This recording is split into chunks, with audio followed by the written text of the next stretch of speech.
Hello everyone, मैं विनय Upadhyay present कर रहा हूँ और फिर से लेके आया हूँ आप लोगों के लिए फिजिक्स के 30 इंपॉर्टेंट क्वेश्चंस। ये इस सीरीज का तीसरा वीडियो है। मुझे उम्मीद है कि आपने इसका पहला और दूसरा वीडियो जरूर देखा होगा।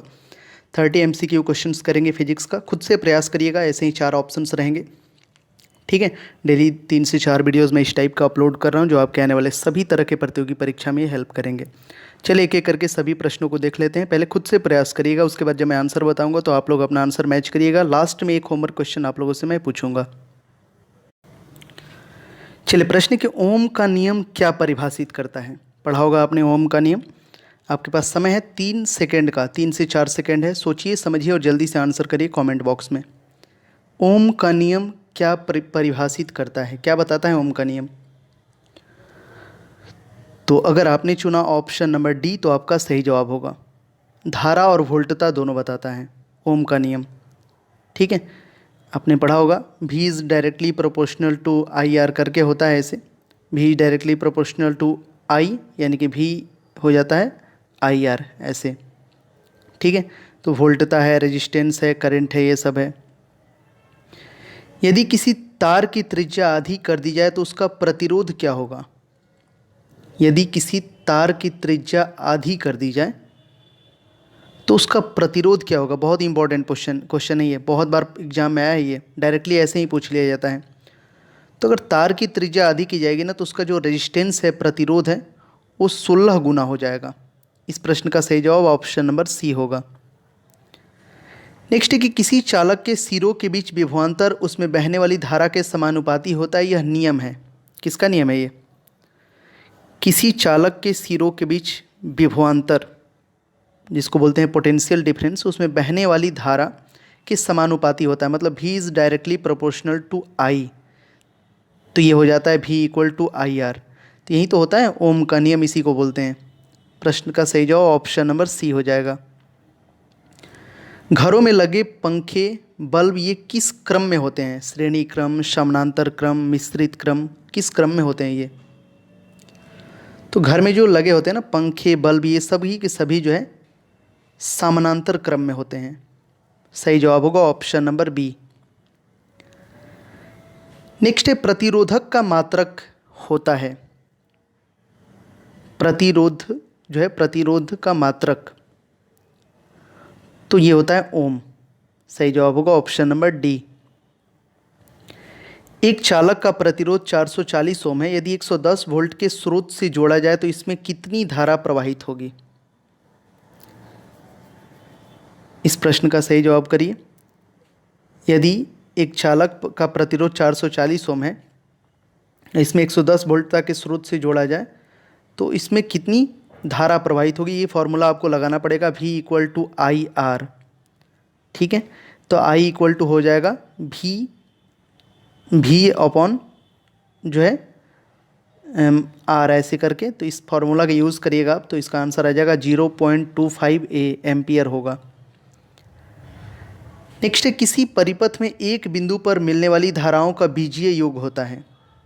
एक परिपथ में एक बिंदु पर मिलने वाली धाराओं का बीजीय योग जो है ये 0 होता है। ऑप्शन नंबर बी इस प्रश्न का सही जवाब होगा। नेक्स्ट है आदर्श वोल्ट मीटर की प्रतिरोधकता कितनी होती है। आदर्श वोल्ट मीटर की प्रतिरोधकता तो ये होती है इनफाइनाइट, असीमित होती है आदर्श वोल्ट मीटर की प्रतिरोधकता। विद्युत उपकरण में अर्थ का उपयोग होता है। जो अर्थ होता है ना, अर्थिंग, वो किसके लिए यूज़ करते हैं। तो बेसिकली ये यूज़ किया जाता है सुरक्षा के लिए, अर्थ का यूज किया जाता है। नेक्स्ट है विद्युत जो है फिटिंग्स में एक तार को भू संपर्कित किया जाता है, इसका कारण क्या है। वहीं अभी अर्थ का मतलब क्या काम है।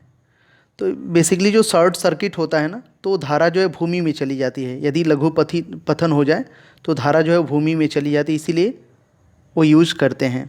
ठीक है, ये प्रश्न 2 तरीके से भी पूछा जा सकता है। चले आगे बढ़ते हैं अगले प्रश्न की तरफ।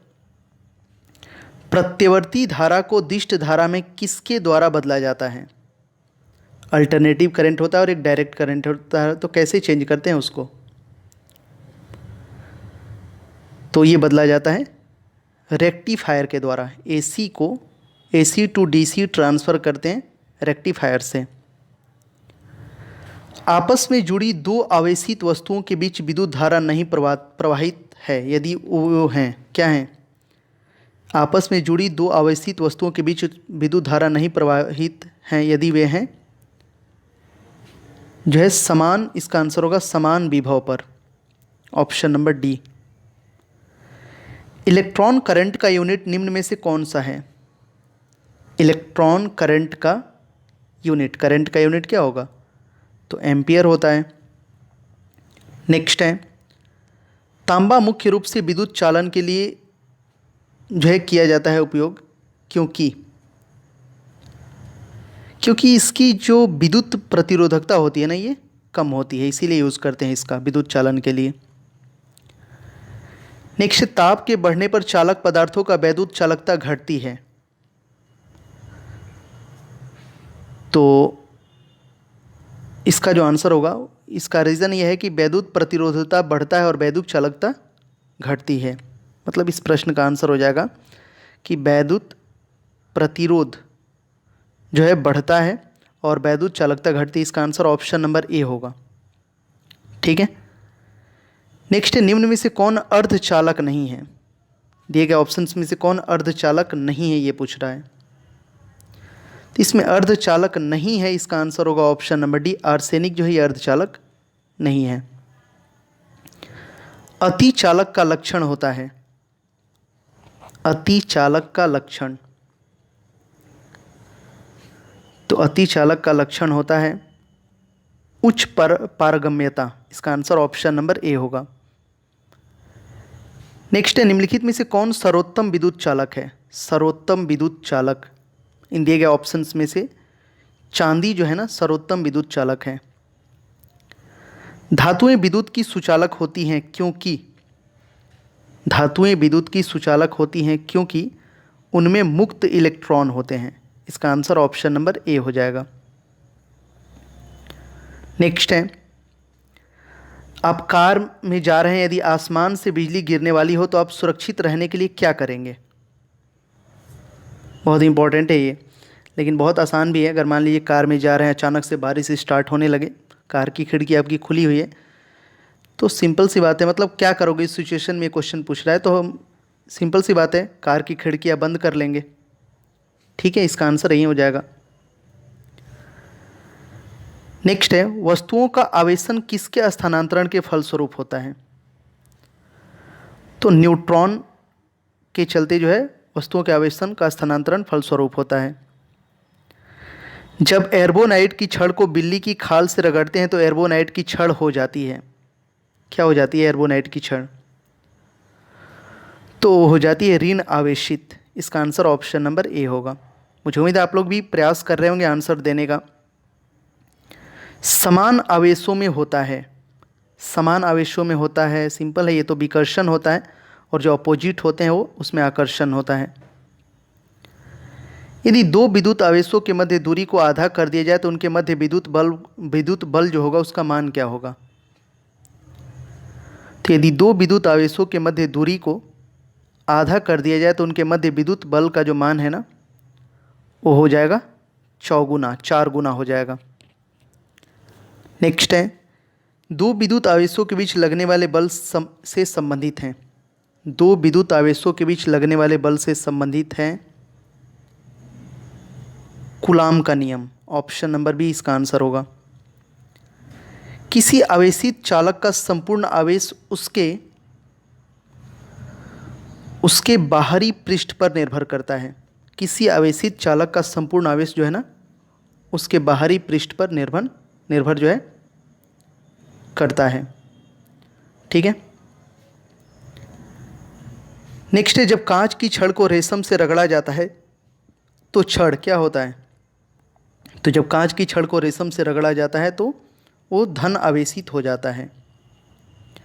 नेक्स्ट है, दो प्राथमिक रंग जो है लाल है और नीला है, अगर इनको मिश्रण कर दे तो सेकेंडरी रंग कौन सा प्राप्त होगा? तो लाल और नीला को मिलाने से बनता है मेजेंटा। Option number C. ये प्रश्न बहुत बार एग्जाम में आ चुका है।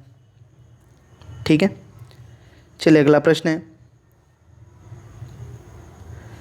कौन सा यंत्र समुद्र से ऊपर की वस्तुओं को देखने के लिए पनडुब्बी में प्रयोग किया जाता है?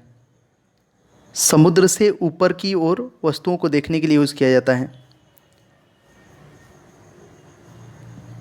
तो इस प्रश्न का सही जवाब होगा ऑप्शन नंबर सी, पेरिस्कोप का यूज किया जाता है।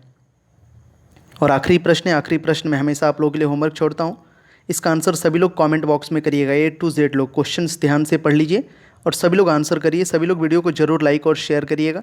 पीछे के ऐसे बहुत सारे वीडियोस मैंने बना रखे हैं, ऐसे तो 2-3 दिन से वीडियोस मैं बना रहा हूँ इस टाइप का, ये तीसरा वीडियो है।